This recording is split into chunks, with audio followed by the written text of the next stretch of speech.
Olá pessoal, bom dia, tudo bem com vocês? Estou aqui de novo, regravando essa aula. Na verdade, tivemos um probleminha técnico na aula de hoje de manhã, das turmas 10 e 29, e eu estou regravando essa aula, com a mesma sequência, tentando aqui reproduzir a mesma aula que eu ministrei de manhã, porque eu preciso apresentar para vocês o material que estava disponível, né, na aula, que eu utilizei na aula, e também o material que está disponível para vocês no Moodle, certo?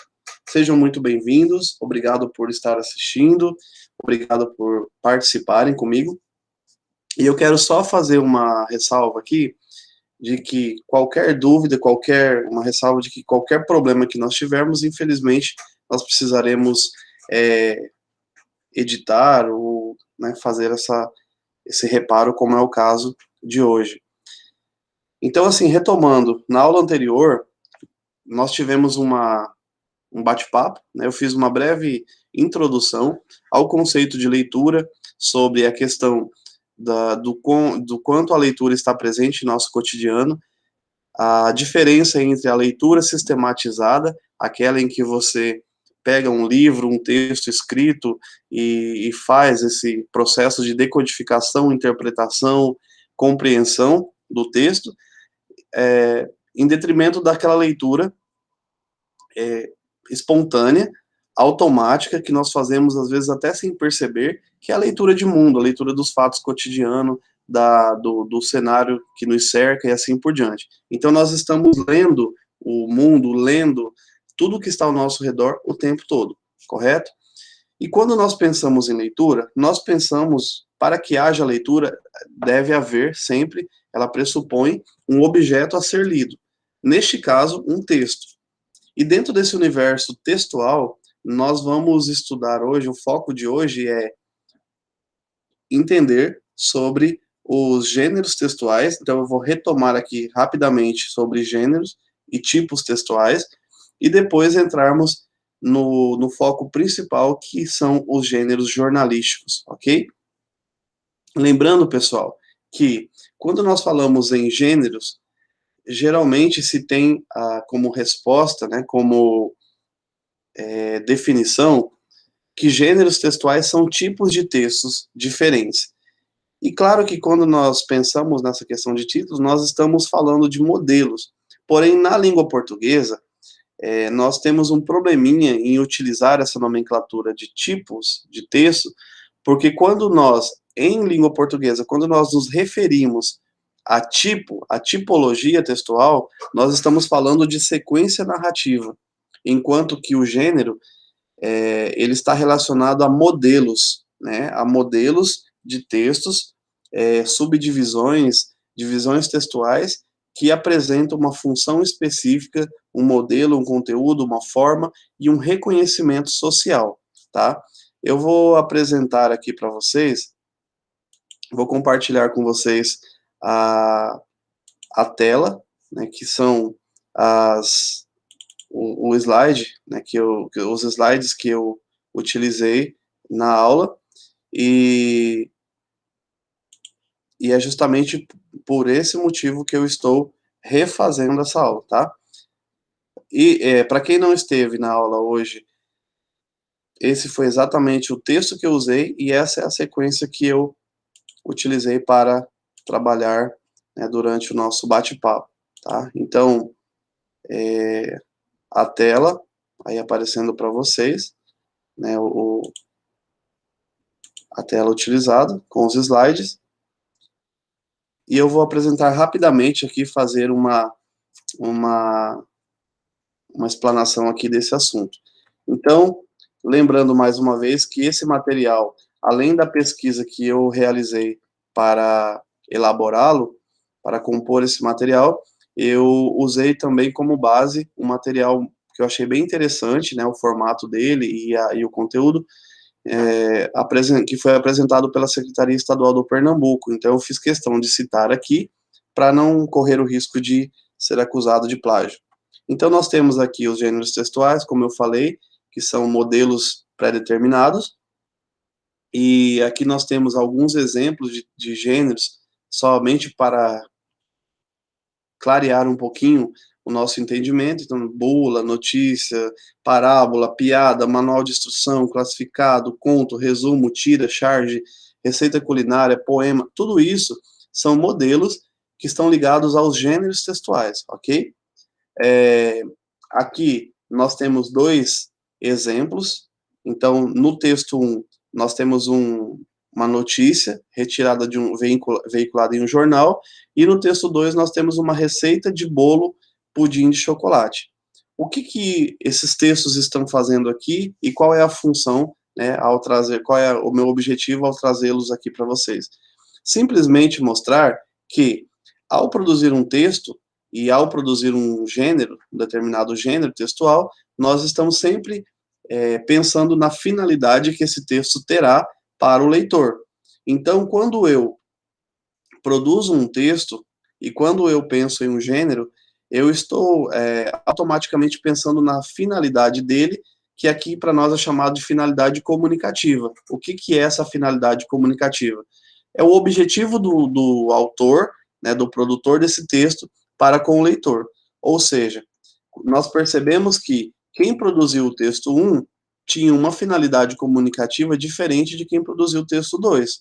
Ou seja, quem produziu o texto 1, produziu aquela notícia, tinha o objetivo, provavelmente, de informar, de expor um fato. Enquanto que quem produziu o texto 2 tinha como finalidade ensinar alguém a produzir, a elaborar, a criar aquele prato, aquela receita culinária, aquele bolo.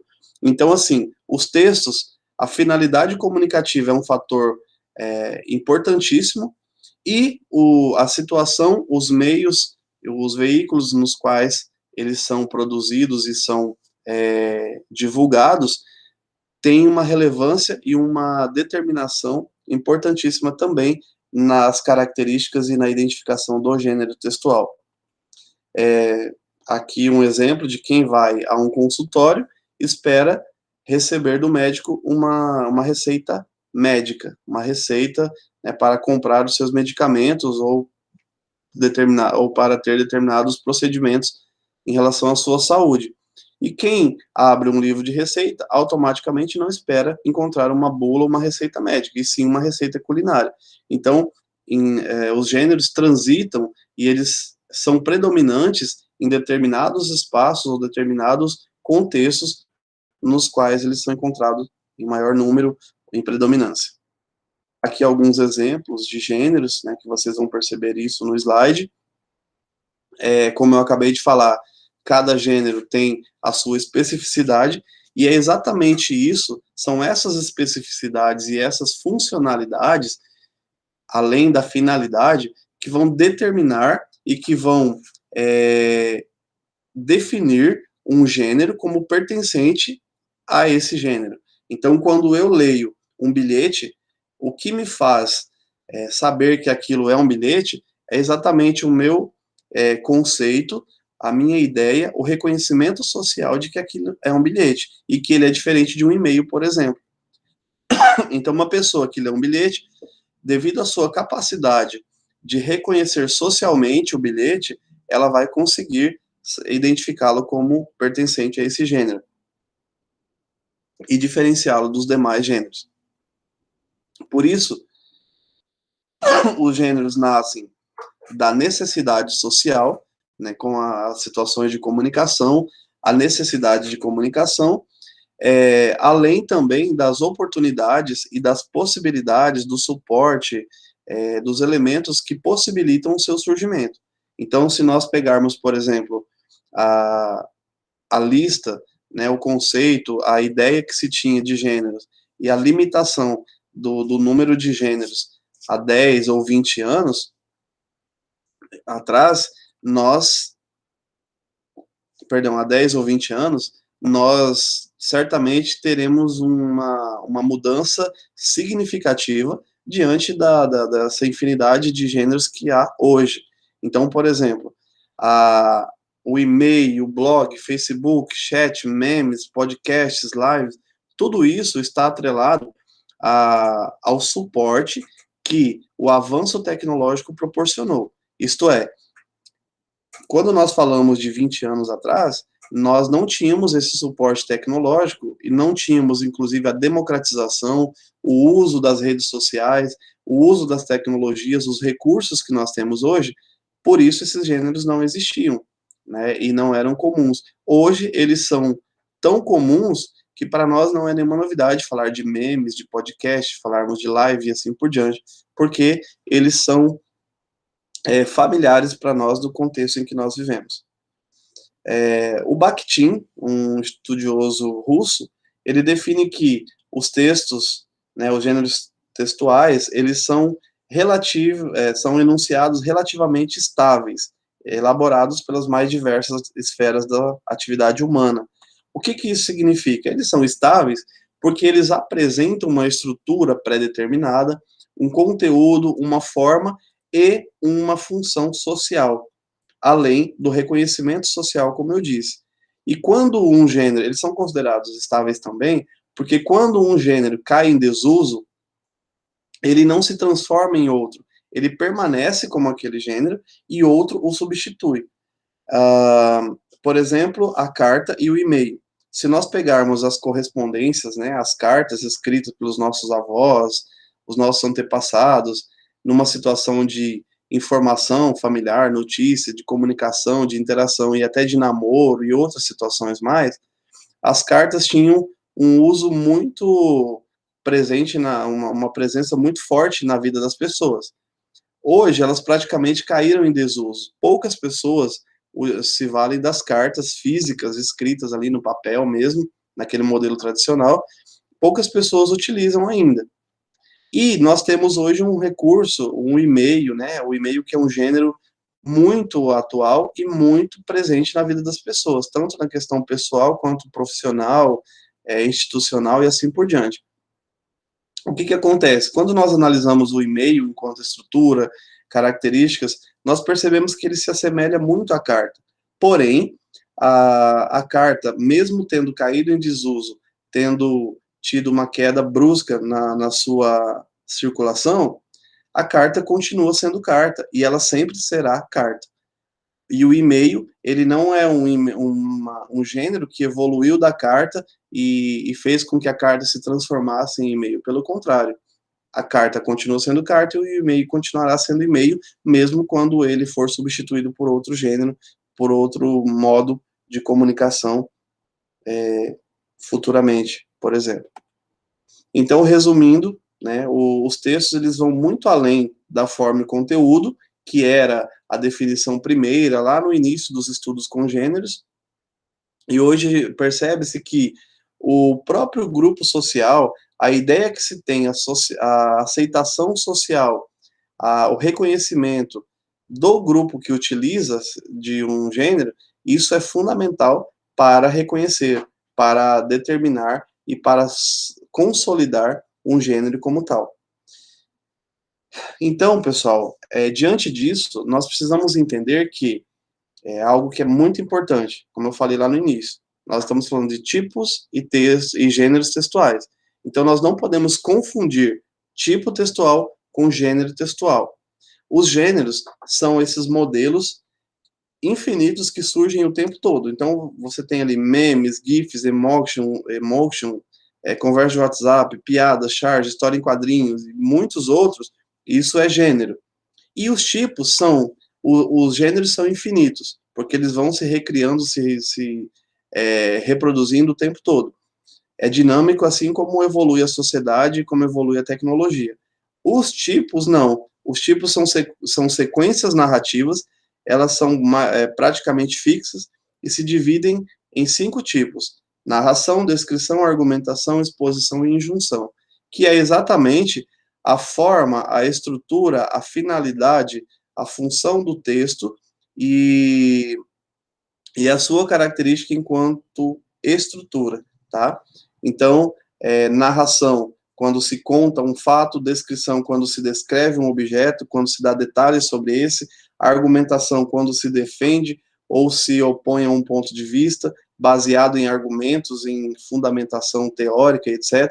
Exposição, quando você apenas faz a exposição, apresenta um fato, sem colocar juízo de valor, e a injunção, quando se tem o objetivo de instruir alguém, orientar, esclarecer sobre o funcionamento de alguma coisa, levar alguém a produzir algo, levar alguém a elaborar determinado produto e assim por diante, tá? Então essas são as sequências narrativas ou tipos textuais. Então daqui para frente, sempre que falarmos de tipo textual ou de tipologia, está ligado às sequências textuais, certo? E agora então, fazendo esse breve retorno, né, ao gênero e ao tipo, nós vamos entrar no nosso foco principal da aula, que é o gênero jornalístico.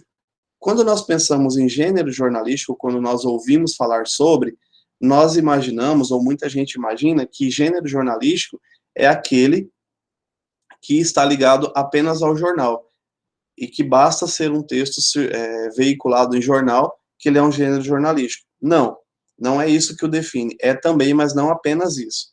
Então, o gênero jornalístico é todo tipo de texto, é todo texto veiculado em jornal, revista, rádio, televisão e internet, e que possui o intuito de comunicar e informar sobre algo. Então, essa a principal função, a finalidade dos textos jornalísticos é informar e comunicar algo, né, sobre algo.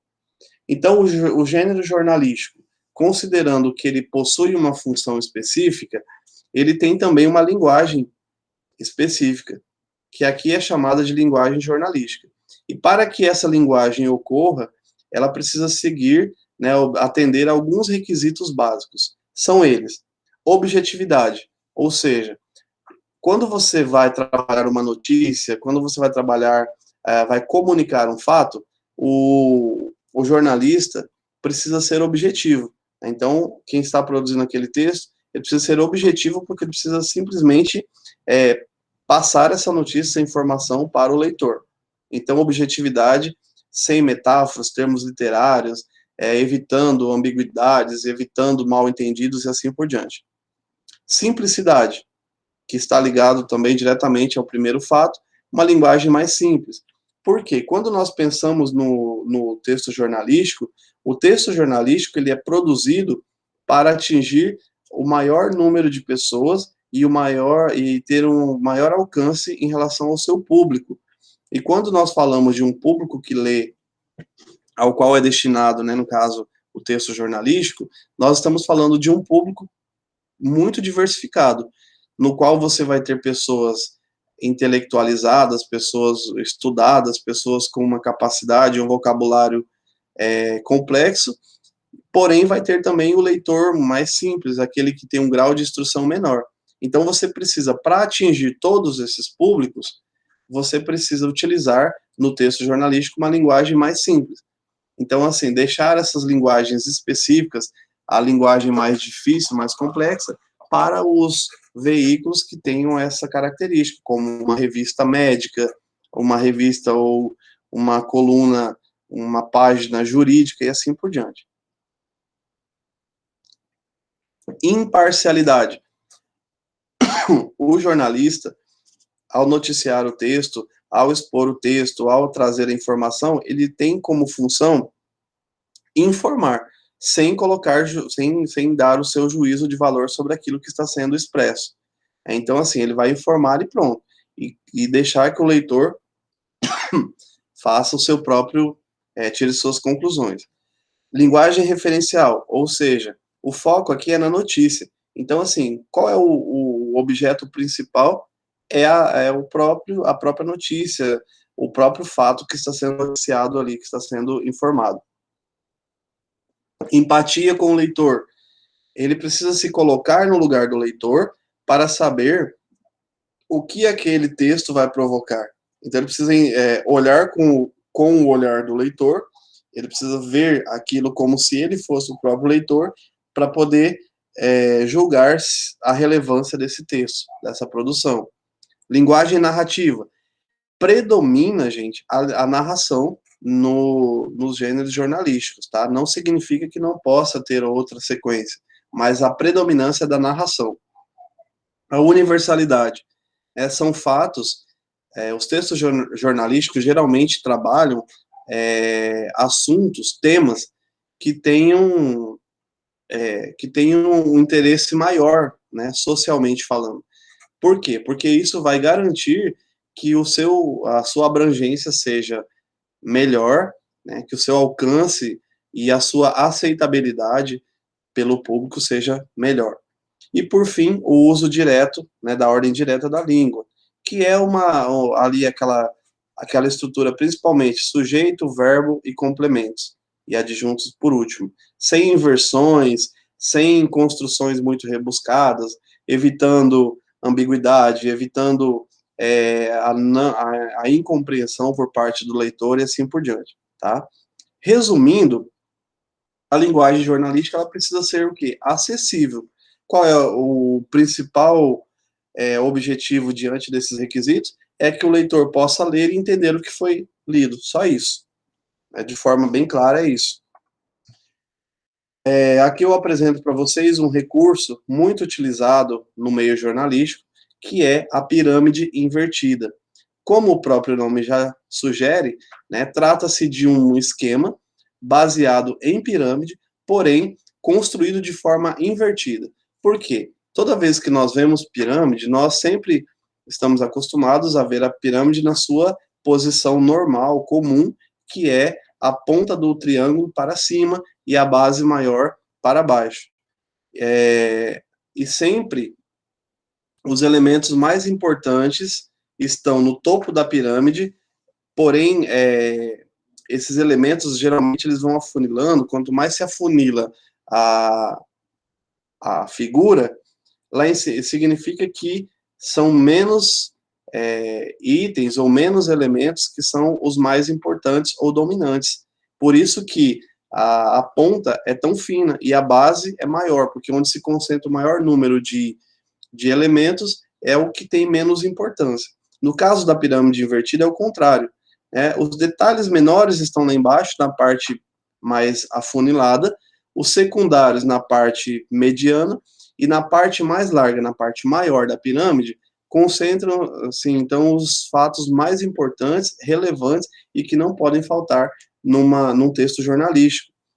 Então, nós temos ali o nível de importância que está na base da pirâmide, que nesse caso invertida, ou seja, na parte maior. Então, se você tirar os detalhes menores ou até os dados secundários, eles não comprometerão o sentido, a relevância da notícia, do texto jornalístico, tá? Enquanto que essa parte de cima ali em vermelho é a parte principal, você não pode tirar, porque é aquilo ali onde está toda a essência do texto, da mensagem do texto jornalístico. Depois nós temos também o lead, que vem do inglês, né, que significa guia, principal, liderança ou o que vem à frente. Então, como o próprio nome já diz, se é a liderança, é o que vem à frente, se é a guia, é o que vai guiar o leitor na sua leitura do restante do texto. Então, o lead, gente, é uma síntese que se encontra no início do texto para direcionar, para nortear e para dar pistas do que o leitor encontrará, qual é o foco daquele texto, qual é o recorte e assim por diante. Então, vale lembrar que não se pode confundir lead com título, tá? O título é o que vem ali dando nome à manchete, por exemplo, ao texto, e o lead é a síntese geralmente apresentada no primeiro parágrafo ou na primeira parte da reportagem, da notícia e assim por diante. Então, nós vamos ver aqui. O título é Pirataria Informática Aumenta em Portugal.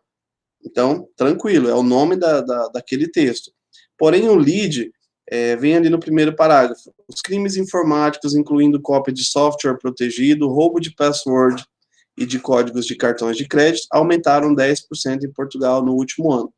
Nós temos ali, primeiro, a contextualização dessa informação, porque pirataria informática é algo muito amplo.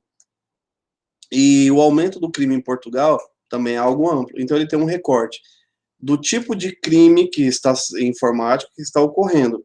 que é um público específico e uma prática específica, que é a cópia de software protegido e roubo de senhas e códigos de cartão de crédito. Ou seja, você tem ali um ataque que tem um objetivo específico. Então, você tem o que está sendo noticiado, você tem ali dados estatísticos, né, que aumentou 10%, você tem o público onde isso acontece, que é em Portugal, e você tem ali quem é a pessoa, quem é que afirma isso. Então, você tem ali, resumidamente, as informações principais sobre o que você vai encontrar nesse texto. Então, o lead ele serve para te nortear. E lido, então, esse pedacinho ali do texto, essa introdução, você vai definir se continua ou não de acordo com o lead e de acordo com o seu interesse ou afinidade pelo texto, ok? E aí nós temos aqui o gênero notícia, com uma breve definição da estrutura da notícia, né? O título, o lead e o corpo da notícia. O título, lembrando que o título é obrigatório, o lead também e o corpo da notícia. Os subtítulos e o antitítulo, eles são facultativos. Né? Você pode ter um recorte, mas geralmente o título já traz essa síntese. O lead é a síntese do assunto e a introdução, o norte que vai dizer o que você vai encontrar, e o corpo da notícia, que é a notícia em si, que vai contemplar como ocorreu determinado fato, por que ocorreu, as consequências, e trará também as fontes de onde esse fato foi encontrado, de onde esses dados foram retirados. Nós temos aqui um panorama dos 7 principais gêneros jornalísticos: notícia, reportagem, editorial, carta ao leitor, né, classificado, charge e crônica.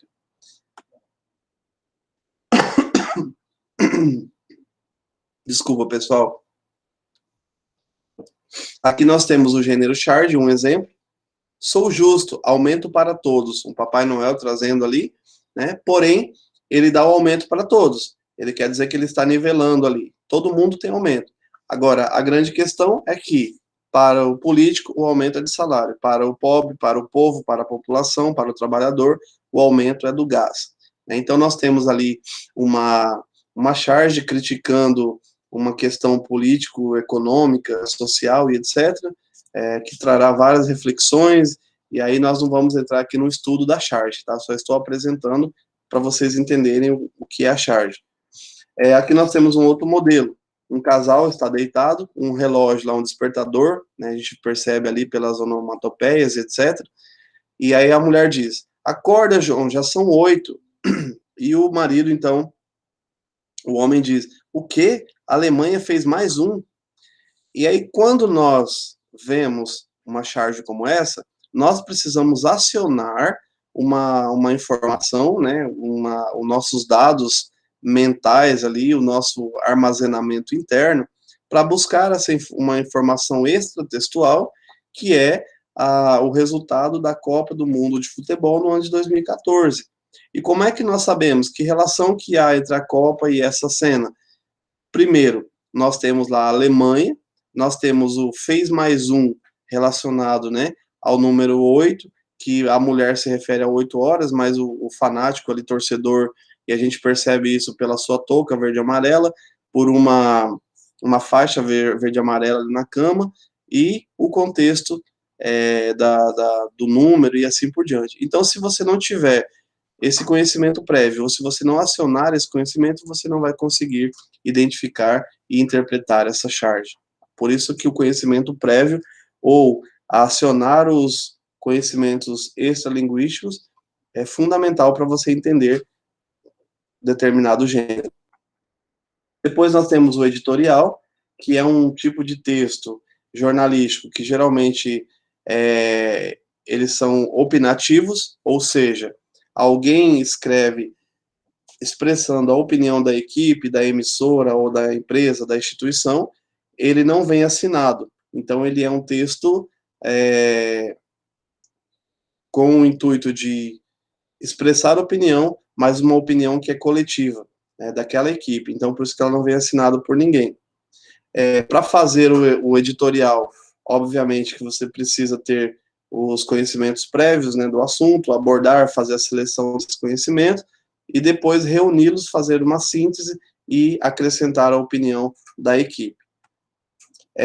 Depois nós temos aqui, eu apresento para vocês a diferença entre notícia e reportagem, isto é, quais são os elementos, nós temos na primeira coluna, o que quais os elementos da notícia e na segunda da reportagem, em relação ao texto, a publicação, onde eles são publicados, os temas que são trabalhados, o tipo de linguagem e os conteúdos que geralmente são trabalhados. E nós percebemos que a notícia e a reportagem sempre são confundidos porque são muito próximas, né? E às vezes é até difícil diferenciar.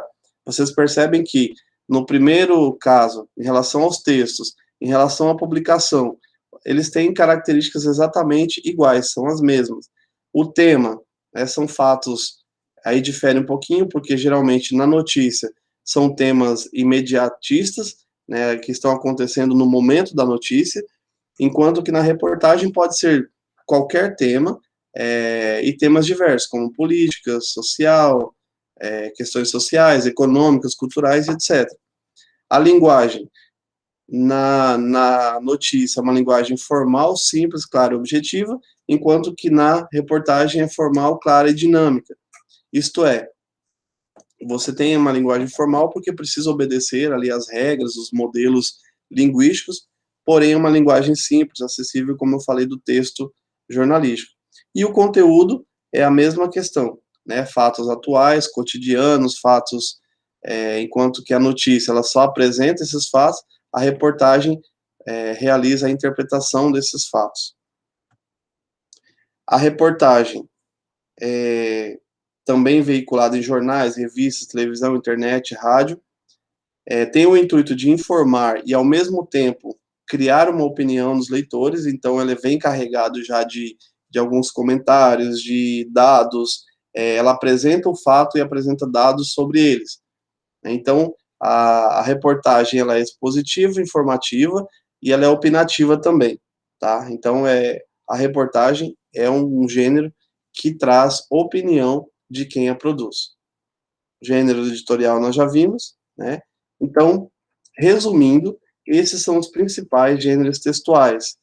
Então, quando nós pensamos no gênero textual jornalístico, nós estamos pensando numa função, numa estrutura, num modelo de gênero que tem na sua essência a informação, a comunicação de um fato ao leitor, a exposição de um fato ao leitor, né? Então, e são gêneros que nós estamos acostumados a conviver com eles. Lembrando, gente, que esses gêneros vão se alterando. Quando você pega, por exemplo, o modelo de jornalismo dos anos 90, do ano 2000, aí vamos pegar dos anos 80 e dos anos 90, você tem um modelo ali, principalmente no telejornalismo, havia um modelo estático, um modelo menos dinâmico do que nós temos hoje. Então você pega, sem citar aqui nome de emissora, ou programa A ou B, mas quando você pega hoje e assiste a um telejornal, a um noticiário na TV, você percebe a dinamicidade, o uso de recursos tecnológicos, a diversidade de recursos. Nós temos hoje um telejornalismo mais interativo, nós temos hoje um telejornalismo mais dinâmico, no qual às vezes até predomina recursos como a mudança de cenário, a personalização desses cenários, né? Muitas vezes, assim, aparece o tema e, de repente, muda todo o cenário, como se os apresentadores estivessem naquele cenário. Há uma interação entre os apresentadores também, uma troca de opiniões, um diálogo sobre a própria reportagem, e assim por diante. Algo que não acontecia há algum tempo. Por quê? Porque o jornalismo, principalmente televisionado, ele estava dentro de uma estrutura, de um modelo, de um campo, né, de um quadro, de um campo imaginário ali, um quadro imaginário, no qual o jornalista, o apresentador, estava totalmente ligado e delimitado para utilizar aquele campo, né, aquele campo imaginário ali. Tanto é que as câmeras, elas geralmente elas tinham uma apresentação frontal, né, o formato era a apresentação frontal, sem muita variação lateral, de foco e assim por diante. Hoje não. Hoje os apresentadores têm liberdade, eles saem, eles levantam, eles andam no cenário, eles têm as telas interativas, nas quais eles vão lá, tocam, mudam a apresentação. Então, assim como os gêneros vão evoluindo, a sociedade vai evoluindo, os formatos também vão evoluindo. Né? Então, o que nós precisamos entender, que fique bem claro, é exatamente isso. Hoje, o gênero é o mesmo, né? Os gêneros são os mesmos, os gêneros jornalísticos, porém os formatos, os recursos são outros, muitas vezes a finalidade é outra, tá?